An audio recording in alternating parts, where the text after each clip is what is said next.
আটক করা হয়েছে। প্রাথমিক তদন্তে সন্দেহমূলক কি কিছু পাওয়া গিয়েছে বা এখন কি পর্যায়ে আছে বিষয়টা? এখন আমরা অ্যাকচুয়ালি গতকাল একটা আমরা কগনিজেবল কেসে আমরা কেস রেজিস্টার করেছি। বিচারমূলক কেস নাম্বার হচ্ছে 19 নাম্বার, আর আন্ডার সেকশন হচ্ছে 85/108 বিএনএস।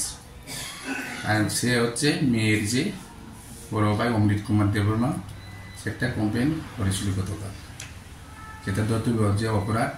আর এই যে অপরাধমূলক ঘটনার ব্যাপারে আমরা একটা কেস রেজিস্টার করেছি।